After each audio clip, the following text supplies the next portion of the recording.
আসসালামু আলাইকুম ওয়া রাহমাতুল্লাহি ওয়া বারাকাতুহু।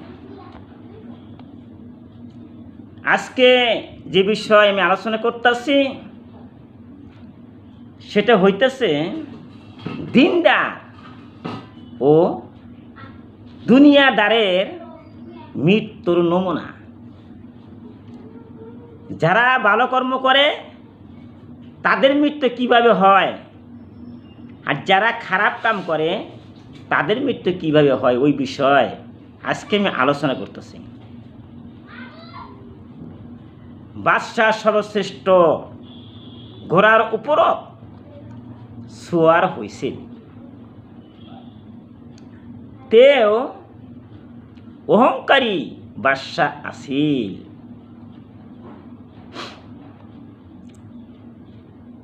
রাস্তাতে জন ব্যক্তি বাদশাহ সালাম করিলে,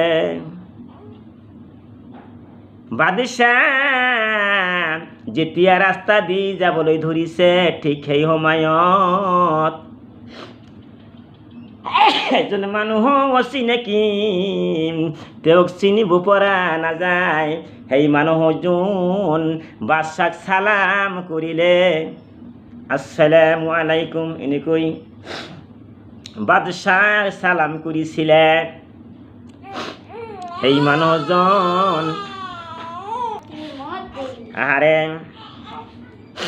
সেই মানুহজন বাদশাহ ঘোড়া লাগাম টানি ধৰিছিলে। বাদশাহ তুমি ক'ত যোৱা? আজি মোৰ কিবা কথা আছে, এনেকৈ কৈ সেই বাদশাৰ ঘোড়াৰ লাগামটো টানি ধৰিলে।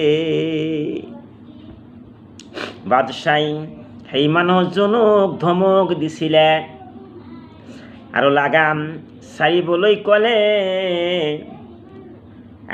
মানুহজন তুমি ক'ৰ পৰা আহিছা? মইতো বাদশাহ, মইতো অহংকাৰী। বাদশাহ ধমক এটি মাৰি দিলে। যে ব্যক্তিজনে ক'লে, হে বাদশাহ,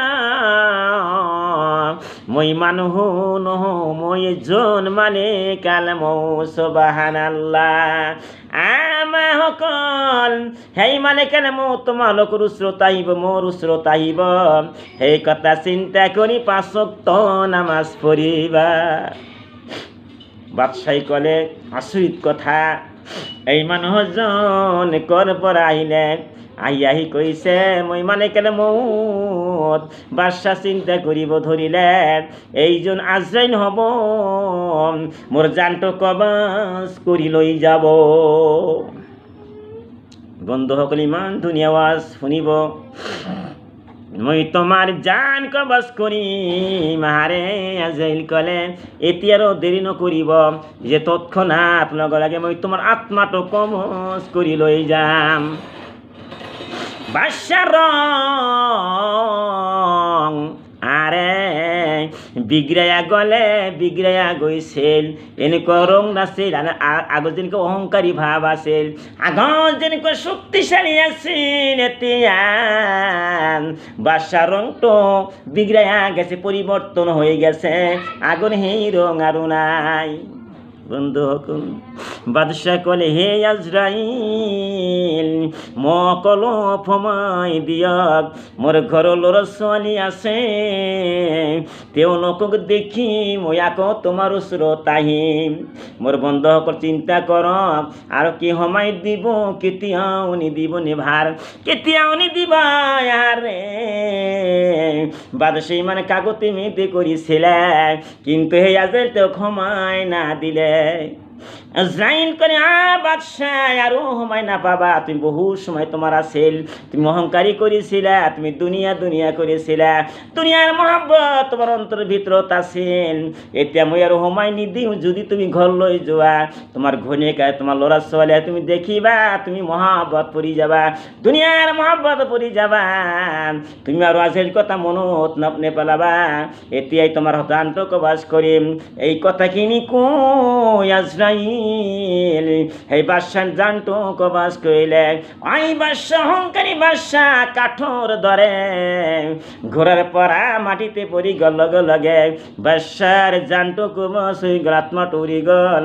ইন্না লিল্লাহি ওয়া ইন্না ইলাইহি রাজিউন। এই দোয়াটা কিউ পড়িব লাগে? আই দোয়াটো এই জন্য এই কারণে পড়িব লাগে যে সকলো মানুহে মরিব, মেনিস মর্টেল মানুহ মরণশীল, কোনো জীয়াই থাকিব নোৱাৰে। বাদশাৰ লগে লগে দুনিয়াৰ পৰা গুচি গ'ল। মোৰ বন্ধুসকল, মোৰ মাসকল, ভনীসকল, ভাইসকল, এই কথাৰ দ্বাৰা মই ক'ব বিচাৰিছোঁ, মই এইখিনি কথা ক'ব বিচাৰিছোঁ। এতিয়াও সময় আছে আপোনালোকে আল্লাহৰ উপাসনা কৰক, এতিয়াও সময় আছে দান খয়ৰাত কৰক, এতিয়া সময় আছে স্বামীৰ সেৱা কৰক, এতিয়াও সময় আছে পিতা মাতাৰ লগত সৎ আচৰণ কৰক, কাৰণ কোনো সময়ত জেল আহি যাব, তেতিয়াৰো সময় নাপাবা। এই দুনিয়াৰ ভিতৰত বাদশাৰ দৰে অহংকাৰী নকৰিবা, ওই বাদশাৰ দৰে কেতিয়াও অহংকাৰী নকৰিবা।